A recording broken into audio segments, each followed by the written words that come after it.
Welcome back students to my channel let's learn science with Ruchi. आज बहुत गर्मी है, जैसे कि आपको मेरे फेस पे दिख रहा होगा पसीना बहुत हो रहा है। जल्दी से इस वीडियो को फिनिश करते हैं और आज की क्लास में हम क्लास 6 एंड 7 का कॉमन टॉपिक है चैप्टर 3 का फाइबर टू फैब्रिक, इसकी स्टार्टिंग करेंगे। सबसे पहले तो हम ये देख लेते हैं फाइबर होता क्या है। किसी भी थ्रेड लाइक स्ट्रक्चर जो है, रेशेनुमा जो भी संरचना है, उसको हम क्या कहते हैं? फाइबर। अब इस फाइबर से क्या बनता है? फैब्रिक। फाइबर की क्वालिटी या नेचर किस चीज पे डिपेंड करेगी कि ये जो फाइबर है किस चीज से मिलके बना है। अगर ये एक फाइबर किसी नेचुरल पदार्थ या नेचुरल सब्सटेंस से बना है तो उसका नेचर अलग होगा, और अगर किसी सिंथेटिक मटेरियल से बना है तो उसका नेचर अलग होगा। तो सबसे पहले हम यही देख लेते हैं कि फाइबर कितने टाइप्स के होते हैं। देखिए, फाइबर जो है 2 टाइप्स के होते हैं, नेचुरल और सिंथेटिक। नेचुरल जो नेचर में बनते हैं, दूसरे होते हैं सिंथेटिक जिन्हें हम खुद बनाते हैं। जिसे मैन मेड जो मैन मेड है वो सिंथेटिक फाइबर है, और जो नेचर में बनता है, जो नेचर में किसी प्लांट या किसी एनिमल से हमें मिल रहा है, वो क्या है? Natural fibre. नेचुरल फाइबर में भी 2 चीजें हैं, कुछ फाइबर्स हमें प्लांट से मिलते हैं और कुछ फाइबर्स हमें एनिमल से मिलते हैं। तो प्लांट से मिलने वाले फाइबर कौन कौन से हैं? Cotton and jute, flax. Animal से मिलने वाले fibre silk and wool. Silk बॉर्न, सिल्क की साड़ीज होती हैं। वूल, ऊन जिसको कहते हैं। ऊन हमें कहाँ कहाँ से मिलता है? शीप से मिलता है, भेड़ से मिलता है, ऊंट से भी मिलता है, रैबिट से भी मिलता है। 3 टाइप्स ऑफ वूल होते हैं। ओके, अगला है सिंथेटिक। सिंथेटिक जो मेन मेड है या मेन मेड। कोई भी चीज अगर हम बना रहे हैं तो वो क्या सिंथेसाइज हो रही है, उसको संश्लेषित कर रहे हैं, तो वो क्या कहलाएगा? संश्लेषित या मेन मेड। ओके, तो इतने प्रकार के फाइबर होते हैं। आई होप आपको फाइबर समझ में आया होगा कि फाइबर क्या है। जैसे कि मान लीजिए ये मेरा एक क्लॉथ का पीस है। इसमें देखिए ये जो है थ्रेड लाइक स्ट्रक्चर, अगर मैं इसको फर्दर निकालती हूं तो ये देखिए कुछ इस प्रकार से इसमें से थ्रेड लाइक स्ट्रक्चर निकलेंगे। ये क्या है? फाइबर। अब हम कॉटन का देख लेते हैं। एक्चुअली में ये कॉटन फैब्रिक ही है। तो कॉटन में देखिए क्या होता है। कॉटन के जो वूल्स होते हैं, कॉटन के जो बॉल होते हैं, कपास के फूल पे जो ऊपर व्हाइट स्ट्रक्चर होता है, कॉटन वूल बोलते हैं इसे। इस कॉटन वूल को प्लांट में से निकालने की प्रोसेस कहलाती है क्या? गिनिंग। क्या कहलाती है? गिनिंग। गिनिंग करने के बाद हमारे पास बहुत सारा वूल आ गया, कॉटन वूल आ गया। अब इस कॉटन वूल को क्या करते हैं? ऐसे एक थ्रेड के रूप में, एक सिंगल थ्रेड के रूप में लेकर आते हैं, जो कि होता है किसकी मदद से? चरखे की मदद से।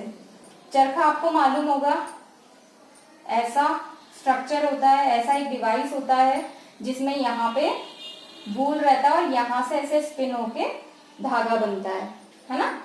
यहाँ फिर उसे कंटिन्यूअसली ऐसे घुमाते जाते हैं और थ्रेड हमारे पास तैयार हो जाता है।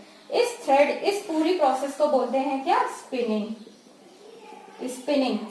कॉटन वूल से, किसी भी एक कॉटन यार्न से क्या बनाना? फाइबर बनाना, फैब्रिक, एक लंबा धागा बनाना, पूरा एक धागा बनाना क्या कहलाता है? स्पिनिंग। स्पिनिंग के बाद क्या होगी? अब इस स्पिन से हम क्या करेंगे? लॉन्ग थ्रेड लाइक फाइबर, पूरा एक कंप्लीट फाइबर बनाएंगे जिसको कहते हैं यार्न। स्पिनिंग के बाद क्या होगा? यार्न। यार्न क्या होता है? यार्न थ्रेड का पूरा एक कंप्लीट कंटिन्यूअस क्या है? कंप्लीट स्ट्रक्चर है। एक थ्रेड को कंटिन्यूअसली किसी एक मटेरियल पे लपेटते जाते हैं। Interlocking of thread fibres.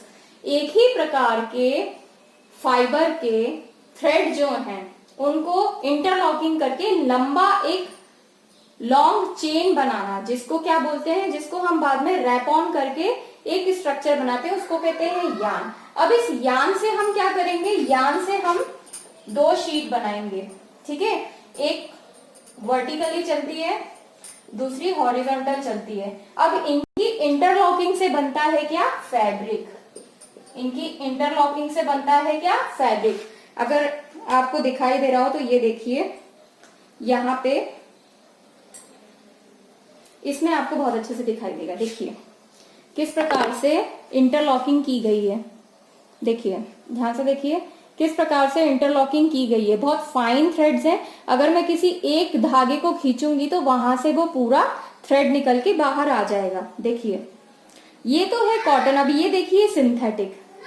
Synthetic देखिए, सिंथेटिक में कैसे इंटरलॉकिंग करके चेन बनाई गई है ना? चेन बनाई गई है, एक ऊपर एक नीचे, फिर नेक्स्ट में क्या किया है, एक नीचे फिर ऊपर, ऐसे अपोजिट पैटर्न करके क्या बनता है? फैब्रिक तैयार होता है। अब इस फैब्रिक को जब आप टच करोगे तो उसके फील से ही आपको पता चल जाएगा कि ये किस प्रकार के फैब्रिक से या किस प्रकार के मटेरियल से बना है।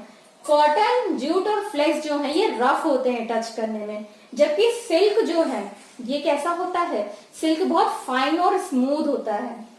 पॉलिस्टर, एक्रिलिक और नायलॉन, ये जो फाइबर्स है इनकी भी जो सरफेस है वो एकदम स्मूथ होती हैं और इनके बहुत ज्यादा यूज भी हैं। जैसे पॉलिस्टर को जो है, पॉलिस्टर की स्ट्रेंथ बहुत अच्छी होती है, इस कारण से पॉलिस्टर का जो यूज है वो लंबी लंबी रोप्स बनाने में, नायलॉन का लंबी लंबी रोप्स बनाने में यूज होता है, पैराशूट बैग्स बनाने में यूज होता है, और पैराशूट के जो बलून्स होते हैं उसको बनाने में भी किसका? इनका यूज होता है।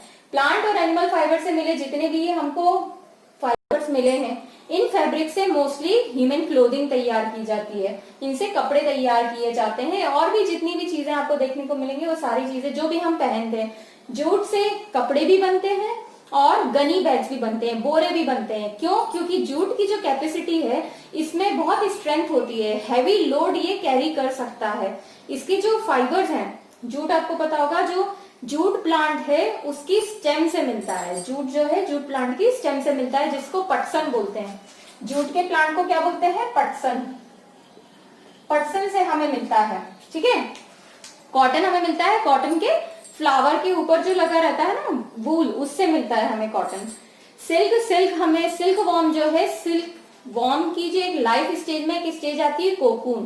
कोकून में क्या करता है, ये जो सिल्क वॉर्म है ये अपने चारों आसपास चारों तरफ एक थ्रेड लाइक स्ट्रक्चर बुनता है, जिसके अंदर ये रहता है, उसे कहते हैं कोकून। तो कोकून से हमें सिल्क मिलता है। कोकून से फिर हम क्या करते हैं, थ्रेड जो है उसको अनबाइंड कर लेते हैं और उससे फिर हम सिल्क थ्रेड तैयार करते हैं, और सिल्क थ्रेड से फिर अगेन हम पूरी यही प्रोसेस कंप्लीट करके सिल्क फाइबर तैयार, सिल्क क्लॉथ तैयार करते हैं, ठीक है। सेम वूल के साथ होता है। ये तो हुई फाइबर टू फैब्रिक की बात, ठीक है। प्रोसेस भी आपको दिखा दी मैंने, कैसे क्या क्या होता है। सबसे पहले गिनिंग होगी, फिर स्पिनिंग होगी, फिर यान होगा, फिर यान के बाद जो यान से वीविंग और निटिंग, दो प्रोसेस होती है, वीविंग और निटिंग। वीविंग मतलब हथकरघा बुनाई और निटिंग मतलब बुनना। जो आपने देखा होगा घरों में एक ही थ्रेड से मदर्स या जो भी हैं घर में लेडीज हो क्या करती हैं, ऐसे इंटरलॉकिंग करके क्या बनाती हैं, सिंगल पीस ऑफ क्लॉथ बनाती हैं, जैसे कि वूल से बनता है, वो क्या है, निटिंग। निटिंग और वीविंग के द्वारा फैब्रिक तैयार किया जाता है, ठीक है। तो इतना था हमारे फाइबर टू फैब्रिक चैप्टर में। इसके अलावा भी बहुत कुछ है, उसको हम नेक्स्ट क्लास में डिस्कस करेंगे। आई होप आपको मेरी वीडियो पसंद आई हो। अगर आपको मेरा ये वीडियो अच्छा लगा है तो प्लीज मेरे चैनल को सब्सक्राइब कीजिए, इस वीडियो को लाइक एंड शेयर दीजिए, ताकि ज्यादा से ज्यादा हम बच्चों की हेल्प कर सके। और कोई भी डाउट्स अगर आपको इस चैप्टर में समझ में नहीं आया है तो प्लीज नीचे कमेंट बॉक्स में बताइए। जो भी अपने डाउट है आप प्लीज मुझे मेरे साथ शेयर कीजिए। Thank you very much. God bless you. Bye bye.